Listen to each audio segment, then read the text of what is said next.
Welcome to the AI for Sales podcast, hosted by best-selling author, keynote speaker, and sales innovator, Chad Burmeister.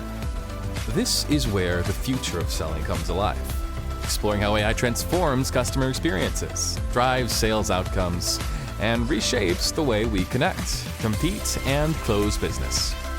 You'll hear from sales, marketing, and technology leaders on the front lines of AI for sales, sharing strategies, successes, and the skills you'll need to thrive in an AI-powered world. As Dr. Joel LeBon, marketing and sales professor at the Johns Hopkins University Carey School of Business, said best in Chad's book, AI for Sales, How Artificial Intelligence is Changing Sales.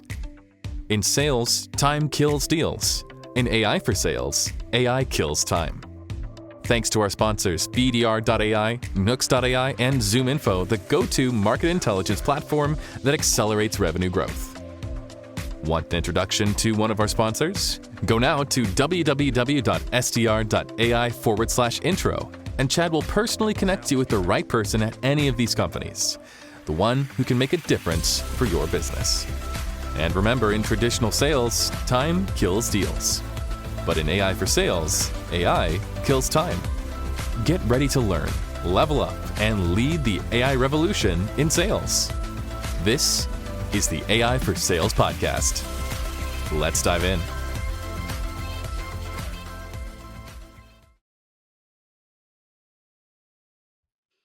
Welcome back to another AI for Sales podcast. I'm Chad Burmeister, your host, and you may notice the audio is a little different because I've been playing around with the audio with my guest, who is Matthew Whyatt. Matthew's a professional. He's a lifelong entrepreneur who started his first tech company at just 22 years of age. Since then, he's built and exited multiple businesses and is now the founder of Tech Torque Systems. Matthew recently moved to Princeton, New Jersey, not just for the adventure, but to expand his growing business into the U.S. market. He's about to launch a suite of AI-powered B2B tools designed to help companies take real control of marketing and sales. I'm so excited to have you on the show today, Matthew. Welcome to the AI for Sales podcast. Thanks for having me, Chad. Great to be here. Really appreciate it. So you must have moved from, I'm not going to say Australia or New Zealand because I can tell the difference between the UK. So I would say the UK and not Australia or New Zealand. I assume you're being offensive on purpose. As a Canadian yourself, that would be, no. So definitely from Australia. I am definitely from Australia. But I do articulate more than most Australians. So I need to speak a bit further down the register. There it is. There it is. You got it. You hit the nerve. I lived in New Zealand at age 20. I lived in New Zealand for 6 months. Then I went and did a Great Barrier Reef travel. And in those days in my 20s, I was very easily able to determine the difference. But when you went deeper, that's when it made it a little more obvious. Yeah, that's right. I've done a lot of travel, and I've been told my accent's not as harsh. But it's funny. Some people just pick it up. And when I was in Boston last week, I did ask where I could park the car, and they understood me straight away. Whereas I've been in Texas and I asked for some water, and they looked at me. No idea. I said, quite no. And I had to make a drinking motion. No, I went, water. And water. She was immediately went, over here. So. That's good. Well, I wonder, does ChatGPT help you with these discussions when you travel to foreign countries? How do I say water in Texas? Maybe. Yeah, exactly. Because it took me ages to figure out why she couldn't understand me. But here we are.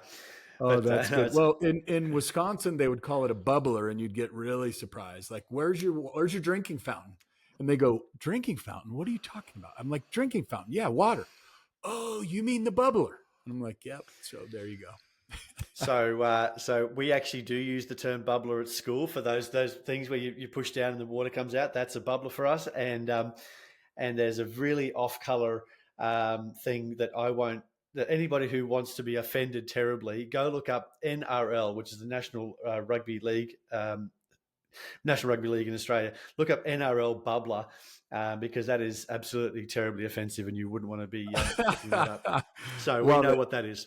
Oh, well, let's dig into the topic at hand, and that's AI and sales. Yeah, I think it's a good idea. I'd like to spin the first question from a customer point of view, and that is, how has AI transformed the customer experience from your vantage point?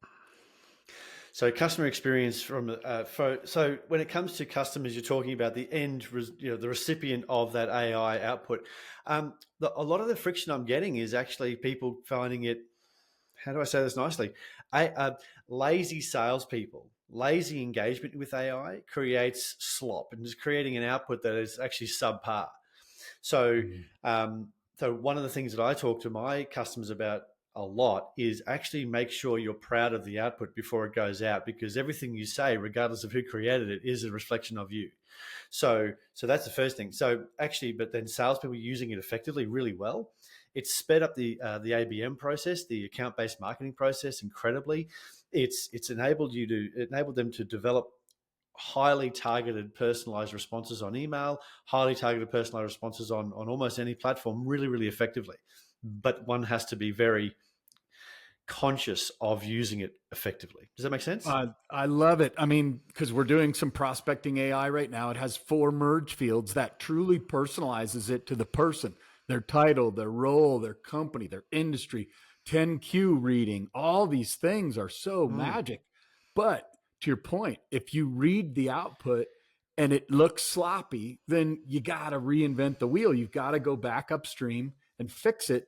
And that's where human in the loop, reading every single message before it goes out, especially during the training process, maybe a month, 2 months, a week, doesn't matter. Once you can get it to 99 point something percent, 4 nines of reliability, let's call it, then you can have human in the loop a little bit less. But certainly for the first month or so, you better be reading every email.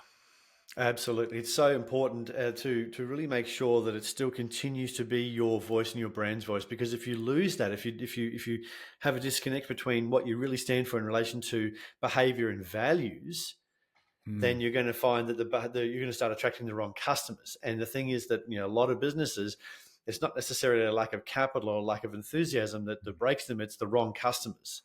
And so having the wrong type of messaging going out there, or the stuff that's off brand or off topic, you're going to find yourself attracting the wrong people. Therefore, the onboarding's bad, the retention's bad. You've still spent the same amount of money you're trying to acquire that customer. It's just going to cost you money in the long term. Wow. See, and we think of, in our world, there's 2 channels. There's the BDR channel, and then there's a marketing channel, and both are using different approaches. So you may have a different brand voice, whether it's coming through marketing or sales.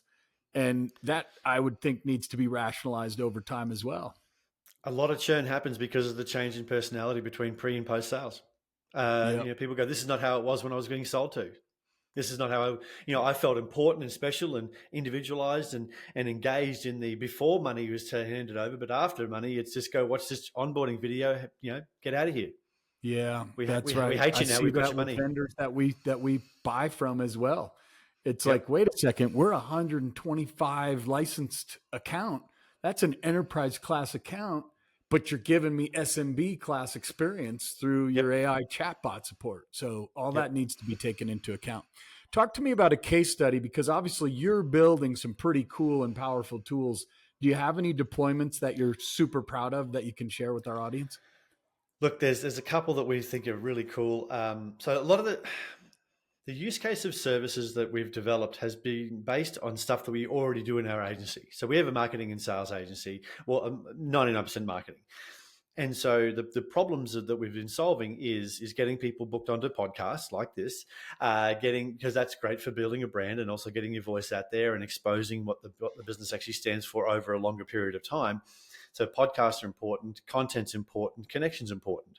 So your pipeline authority and ability to distribute that. So all 3 of those areas that we're working on to actually automate. But automate in a way that makes sure is authentic of the customer. So the use case would be one in which we've been able to develop a clone of the individual, a person where they're able to be interviewed by this piece of software. And it's not just typing an answer, but actually speak. And then the interviewer, the online digital journalist, will then listen to that answer and then ask the next question based on that answer. And then as the person continues to talk more and more, all of that data goes into the clone, and that starts creating connections between how you think about sales, how you think about marketing, how you think about lead magnets or AI, and then the visualization sits there and starts stitching it together and coming up with new concepts that one can use. So that's part of our content or authority rev up that we're going to start putting out there. And we've been using it internally for a while. And what we're finding is that clients are able to have a conversation with us for as a content builder for about half an hour once a month, and that's enough data we pull from the client Training data, to be able to sure. to create a month's worth of output. That's just amazing. I love what you're doing, because so many companies are saying, let's just move to one standard of the best AI and get a 5% reply on our emails. Well, that's great for maybe a month or two if you did that for everybody, because you've just made one bot. But once you've hit your market, now they're going to sense it on the other side. My son's been saying, Dad, when you went to one of the big electronic, what do you call it, e-cars, right? I was looking at different car types, and one of them, he goes, let me just read the chat that you got on your phone. And he read it, and I'm like, to me as a 50-something, it didn't sound too bad. But he goes, Dad, look at the word right there. No, notice it says the missus. It doesn't say your wife's name. It doesn't say my mom's name. It doesn't say his mom's name. It's like, it would say her name in the text if he was sending it. You're dealing with the chatbot. And I was like, wow, they're standardizing it. So we're going to over-index towards standardization of what the best is. And then we're going to unwind and say, no. The best is already there. It's called a human. And then Mary Smith is different than Jacob Tingsley. And you got to make sure those people have a different personality in the way that they communicate. Absolutely. So that's exactly that. You're so true. So you've got to find the way where the AI can actually be the clone of your brain. Because if you think about it, a lot of salespeople, certainly in AI, a lot of salespeople across the board are being told that they also produce content. They have to say things importantly into the marketplace. And I'm a salesperson by trade back in from my first companies. The last thing I want to do is sit down and write about it. I just want to go do it. And so this part and then if it starts to be standardized and it's pasteurized, it's so, once again, we get awash in an ocean of sameness. And so what you want to do is you want to create an opportunity where salespeople can really express themselves effectively. Obviously, if you're in a pharma or a high regulatory environment, you need to make sure that there's a sanity check there.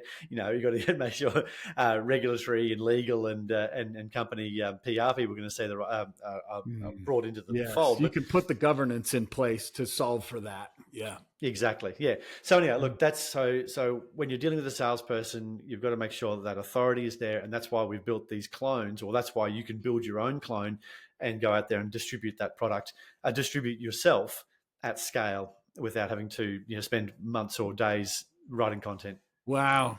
Well, if you're looking for a name for this won't actually air until 6 to 8 weeks from now. So I'm going to say it to you here live, and you're welcome to grab it. A friend of mine's a consultant in marketing. He's done hundreds of millions in marketing dollars that he's brought into companies. I bought the jersey. I had it all going. And then I ended up selling the other brand. And so I kind of collapsed this one. It's called X-Human, X-H-U-M-N.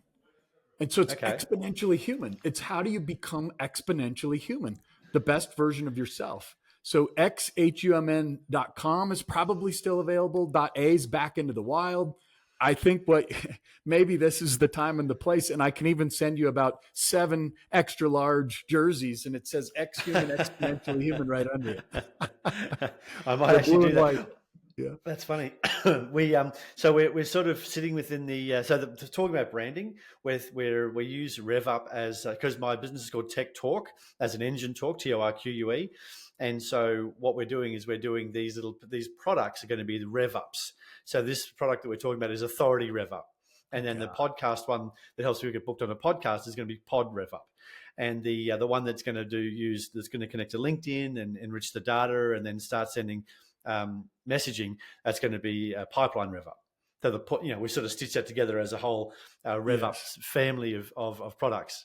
So that was the idea there. I Actually, I love don't it. mind I ex love human it. though. Well, this piece could be the underlying naming of the concept, right? Yeah. Becoming exponentially human. So there you Yeah, I go. like that. Merry Very Christmas. cool. Thank you. Thanks, Chad. I like Yeah. it. So next question is around misconceptions in AI, because you've been obviously in and around this for a while. Um, what misconceptions do you see out there?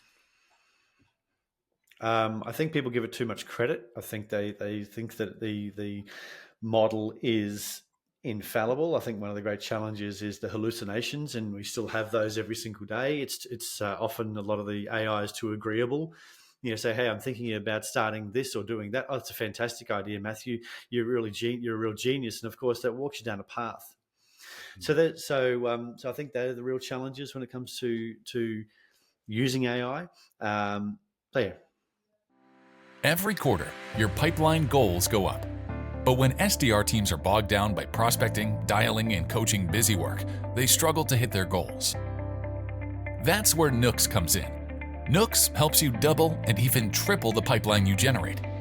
Nooks is the AI sales assistant platform that automates account research, list building, and getting more great prospect conversations, so you can focus on the human side of selling. Companies like Seismic, Modern Health, and Greenhouse use Nooks to radically increase outbound pipeline. See how you can build more pipeline today by visiting nooks.ai. Yeah, that's good. I love that. It seems to me that some of the enterprise class governance, data management, some of the things that I do with my company right now, once you move it over into a governed world, the challenge is there's no generally available LLM that has the governance built in. So I'm waiting. Mm. There's a chance for a company to come out and say, "Hey, we're the governed OpenAI version." Right now, I think OpenAI has it kind of non-governed for a reason, so that companies have to get involved and build the governance around it. But I think it opens a really interesting opportunity for a company to come into this space.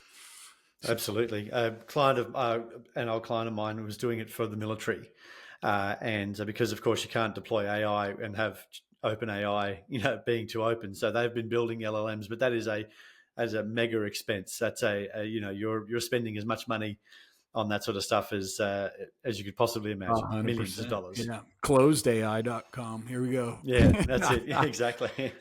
So we've already talked about this, but I'm going to ask it anyway, because you probably have some expansive answers you can share. Balancing AI automation while maintaining a personal touch in the customer interactions.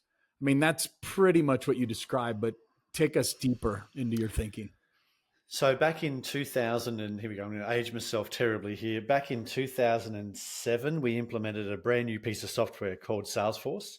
And we spent $80,000 developing, building it out. We had 70 people using it. We were spending a lot of money on this product, and this is very, very early days. And the challenge then was when we could send emails, and we allowed our salespeople to send emails. We had a thing called sanity check, which was in the on the server side. So no email could go out unless we developed a long-term agreement that the salesperson wasn't overselling it. Because one of the biggest challenges in any industry is the salespeople promising the world and then ending up delivering dirt. So we need to make sure. So the sanity check piece. So the balance there needs to be, one just doesn't deploy it and then hope for the best. We need to continue to manage it until it's right 99.9% of the time. And that's a real key there. And then hyper personalization. It's got to sound like the individual. Salespeople, if you could deploy a bot to do the sales, then the salesperson is not useful. And they're basically just an information provider and a credit card taker. And that can be automated out almost immediately. Salespeople are vital for building a reputation around an organization. Because when I first started in selling, in my first business in 1999, we would do advertising. We would do, put an advert in the newspaper or a magazine, yes, the print media, and they would phone our 1-800 number, and then a salesperson would take the call from their desk on an actual handset, and then do all the next 5 or 10 tasks, which was distribute information, provide introductions to clients, build a reputation, provide demonstration, do all of the things that needed to be done, and then ask for the money. Now, on that line of becoming aware of the organization and sales taking over was almost immediate.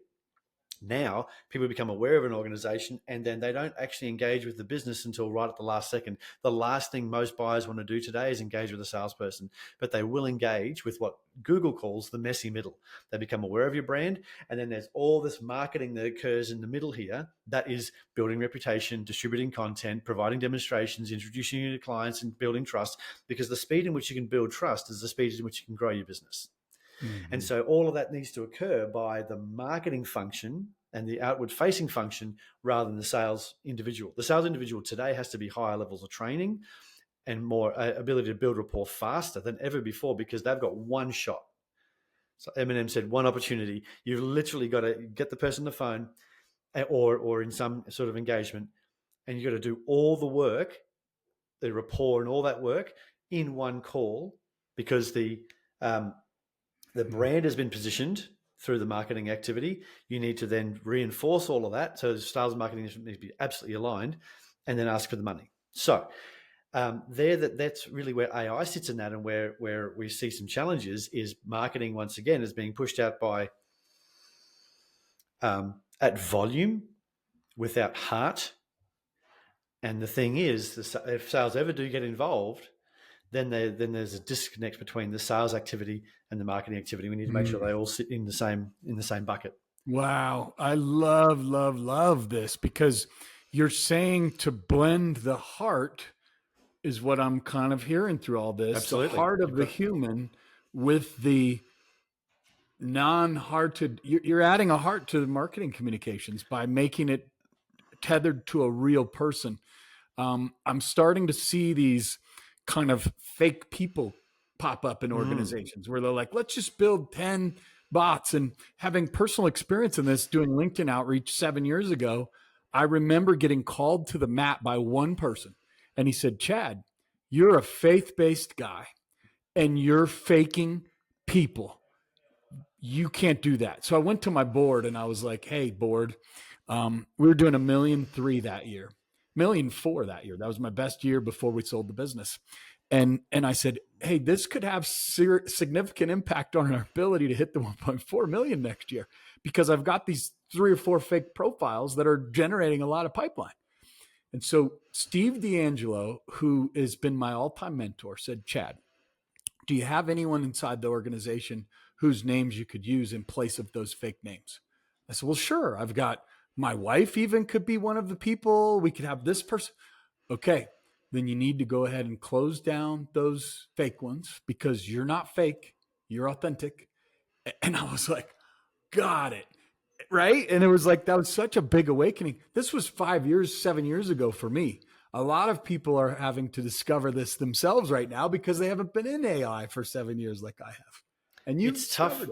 And it's tough for people to make the conscious decision to be true to themselves.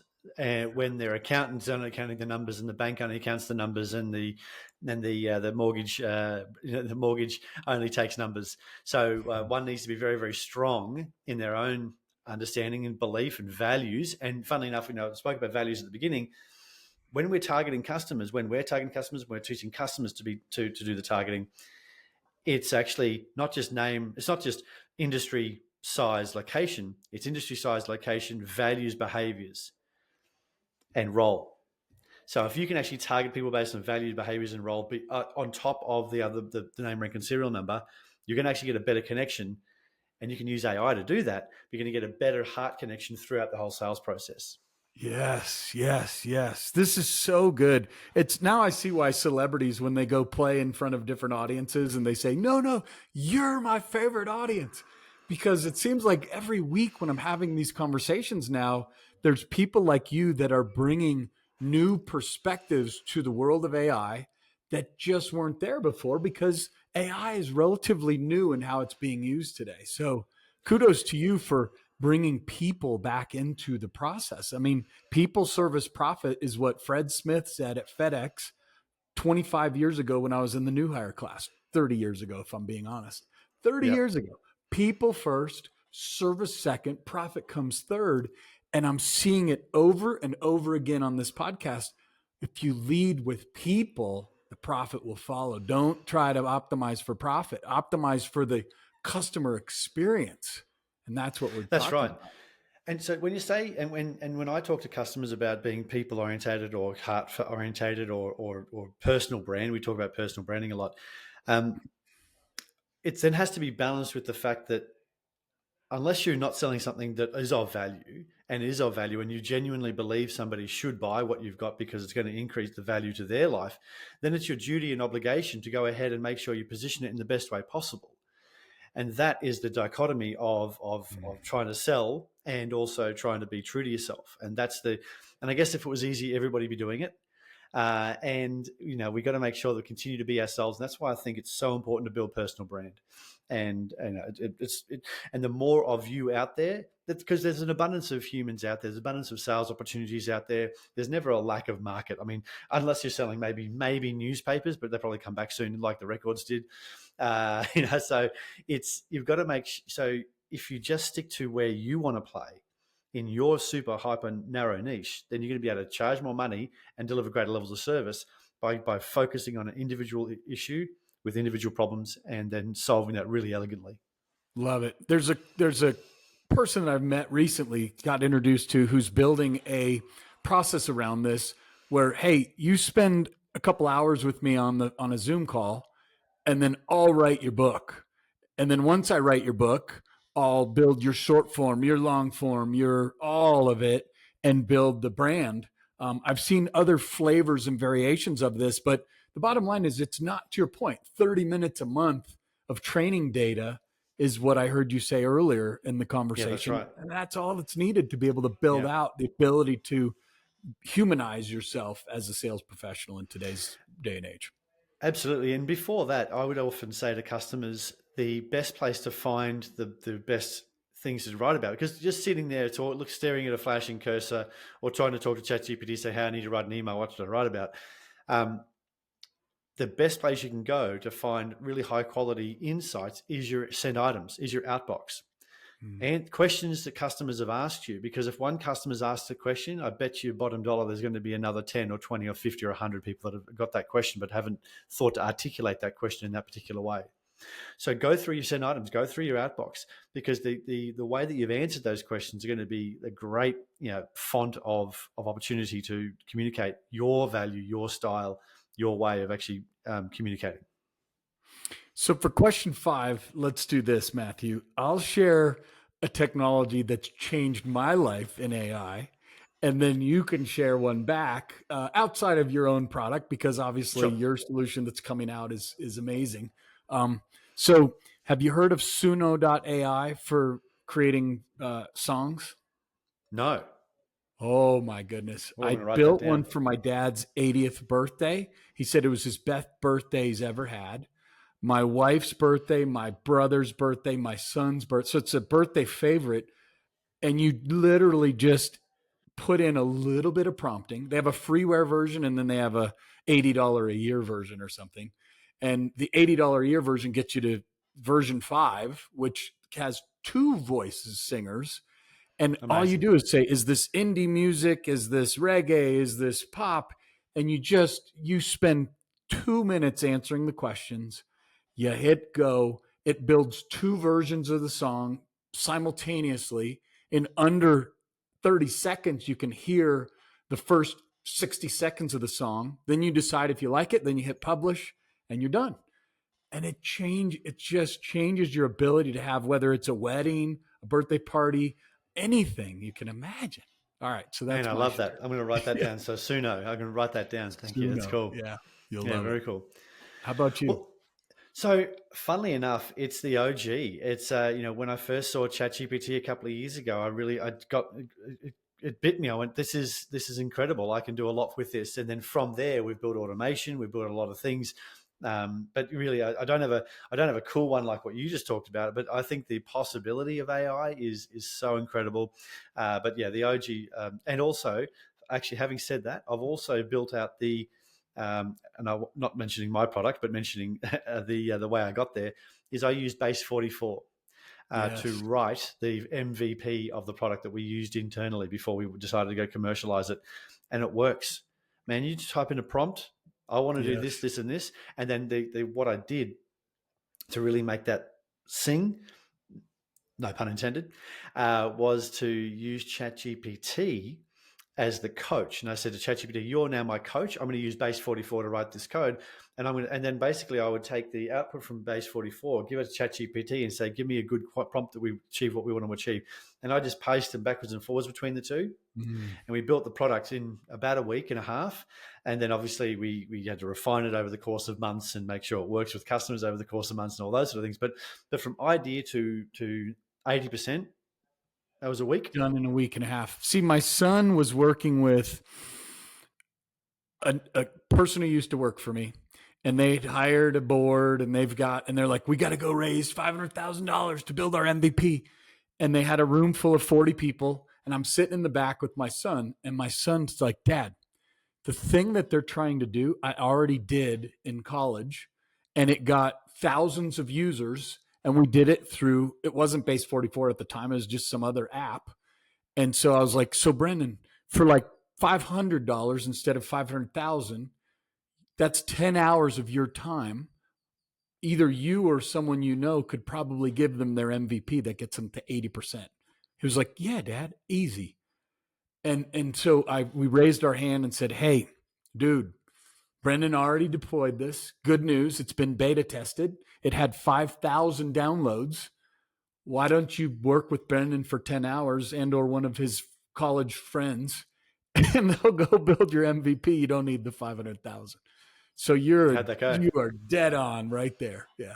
Yeah. How'd that go? Did that take off? They are what Brendan has done as a result of that conversation is said, Dad, I can plug in all my college friends who, by the way, programmers are kind of a dying industry, but now I can go help them tap into this and say, hey, for $2,500, I'll help you build out your entire MVP in no time at all. And the code will be airtight because these are coders by birth and they've been through 4 years of college. So he's like, Dad, I'm going to go out and help people take their product idea and then do both sides. One, create the code, but two, because he's been working for my old company called BDR.ai, help them get it to market. So it's like I could do A and B in both. Yeah. Chad, you're so right. Look, nobody really laments the good old days where we all had to break our backs for 12 hours a day digging in the fields. So, the programmer of all the jobs that are going to be lost through AI. Well, now they're, the good guys are tractor drivers, but they still need to know how things grow. They need to know, what season. They need to know what water. They need to know what nutrients. They need to know all of these things. But now they drive tractors, and then so the same as the developers these days, they're just going to have to level up their skill set. And you're absolutely right. There's untold value that sits with a person with skill, with coding and programming development skill, and a AI. Where somebody like myself. Last time I wrote a line of code was in 1999. That's a long time ago. And certainly it's about 1,000 years in programming language years. But so all I do is put the idea in. But then, of course, we had a few API issues. We had all these other stuff going on. I handed it to a real developer, and within literally for no money, because he just said, I reckon I've got an idea. I sent him the GitHub repository. He looked through it. 5 minutes on a call like this, he's clicking through and goes, okay, I understand what's going on here. Oh, your call with this API is actually calling the LLM and it's hallucinating all your data. I went, I was fighting that for a week, fighting that problem, and he picked it in at 5 minutes. Yes. So there's and that's massive where the coders still bring business value. Massive value. Yeah. So good news for all the coders on the call today. Well, it's that's the thing, really. I mean, Zuckerberg said he's going to can 1,000 low-level software developers, and of course the news wants to make sure that sounds terrible. He goes, but the actual net will employ more people and pay them more money over the course of the next 12 months because we're going to hire more experienced developers, more architects, thinkers, rather than low-level developers. And then they're going to have managers and operations people that. So it's much like when I was involved in the autonomous haulage in the mining sector, is they might have taken some drivers out of the loop, but they had to hire more mechanics. And of course, the knock-on effect of they had more wear on the tires, more wear on the engines, more fuel. Their jobs just shifted. Like wasn't a net reduction at all in numbers. It's just a job shift. It's not a job vacancy. I remember I was invited to talk on a newscast about 2 years ago, and they were asking me about this, and I did all the research, and it was, look, there's X billions of jobs in the world, and we might have a 30 million job disruption, but we're going to have a 29 million job addition. So it was like, okay, we're plus or minus 1 million jobs on 8 billion people in the world. It's a rounding error, and hopefully they're off by 1 million and it's actually a positive. So I do believe you're 100% right. Next question for you, and this will be interesting because you're from Australia. And so if you're from, New Jersey compared to Europe, compared to Asia, we all have different roots. So this question for me I love this question. It's around the ethical considerations, because we all come from different backgrounds and different belief structures, and it's hard to change our beliefs. It's at the very core of who we are as a person. So from your perspective as an Australian moved to the US, whose responsibility, what ethical considerations should there be when deploying AI? Goodness.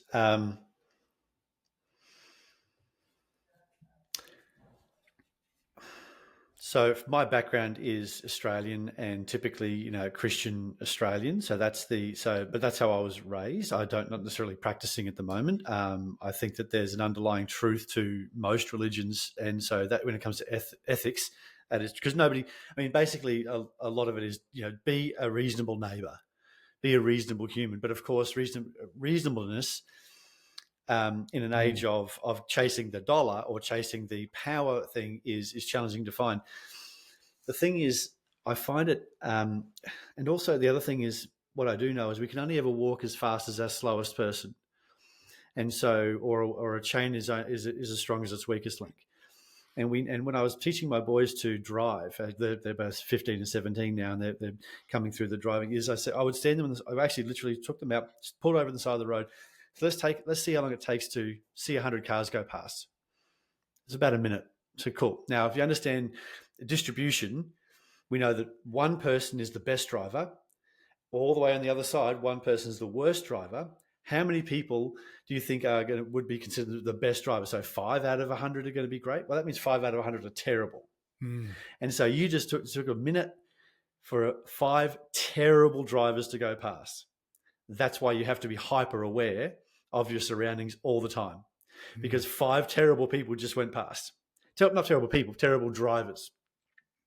And so taking that same logic is the challenge is that when we deploy AI, we deploy massively powerful systems. There's going to be Elons on one side who are, planet-sized brains, and you're going to have other people on the other side who don't have that capacity, but also have the same access to it. And this is what we saw with the with the popularity of social media, is it started to play towards that bottom end of dopamine, I guess, absorption or dopamine targeting. So who should regulate it? That really plays to my, it's a tough question. It's a really tough question, because I would like to say the government, but of course the government, I've not seen a lot of evidence that the government can manage anything very successfully. And then the other answer is, okay, well, maybe the business is selling it. Well, what we've seen with Sam Altman and OpenAI is he originally started that business as open source, and that's why Elon put so much money into it. And then he decided, well, now it's a profit-making company, and I'm just going to go back on all the values and everything I ever said about everything to every board member. So as soon as $1 becomes available, people change. So it's a real problem, and I don't have a good answer for you. I know I talked a lot. I probably gave you a good politician answer. I love your answer, because if you go to the faith-based core of what as a fellow Christian myself. Oh, I didn't even notice that. the love your neighbor as yourself is the second greatest commandment that was given by Jesus himself. Like, love your neighbor as yourself. People have shirts that say, be a good person. And those two things are synonymous with one another, right? Be a good person, love your neighbor as yourself. So to me, this is interesting. I knew a speaker who was on the same stage as Charlie Kirk the day that he went to heaven. And he asked Charlie Kirk, "Hey, and this person had not even heard of Charlie Kirk. He's not a political guy, and he's from a different country." And he said, "So Charlie, if you were giving me and my daughter advice, what would you say?" And Charlie Kirk that day said, "It's really simple. Be a good person."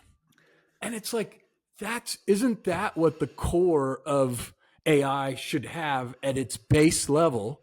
Be a good person. Love your neighbor as yourself. And so if I look at, there's some bodies, think of ISO 9000 certification for standards. I'm thinking it's probably, hey, all the companies and governments and everybody needs to get together and define what is be a good person. And what is human first is another term I'm starting to hear.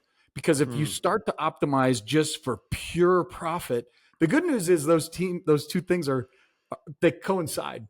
They peacefully coincide, because you're showing that your business that you're building, actually, when you optimize for the person and make them more like themselves, then the model actually works better. So it turns out that whoever created all of this stuff and people knew what they were talking about. Right? It's a real challenge, and I've worked in too many large organizations and sold to too many government agencies to really believe that they've got the ability to do that effectively.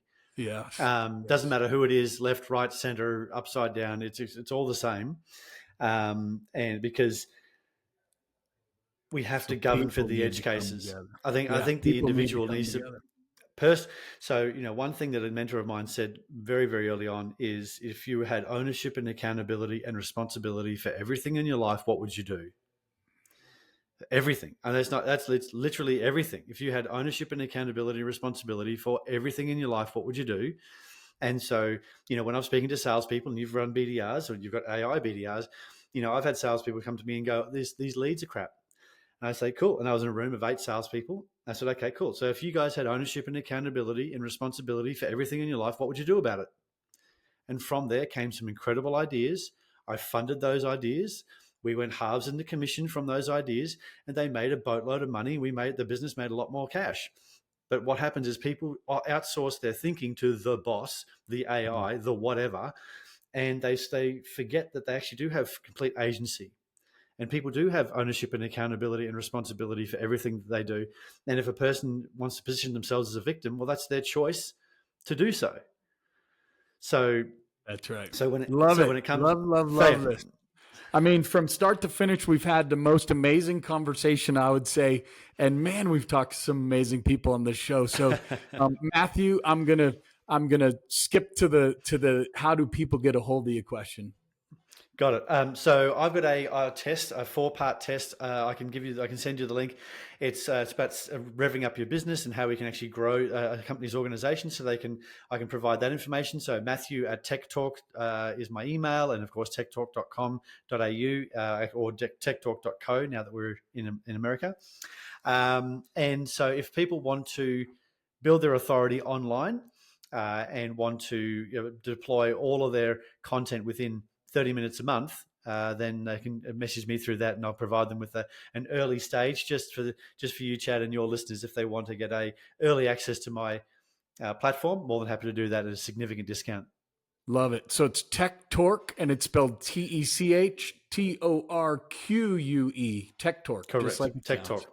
Exactly. All right. Perfect. Well, Matthew, thank you so much for being here and sharing so much amazing, intellectually sound advice and inputs. And I've enjoyed the conversation today. Thank you very much.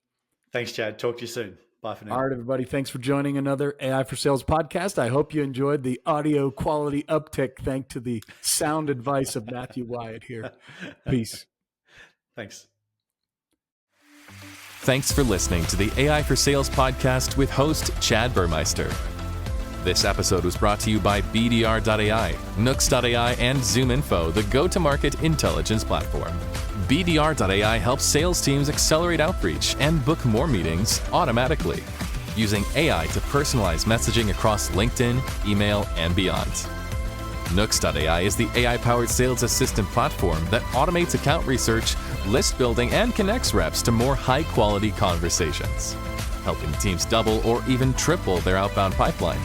And ZoomInfo gives your revenue teams the data and insights they need to find, engage, and win their best customers, helping you move faster, work smarter, and grow revenue at scale. If your company is serious about driving better outcomes with AI for sales, here's the fast track. Forget the endless website clicks and forms.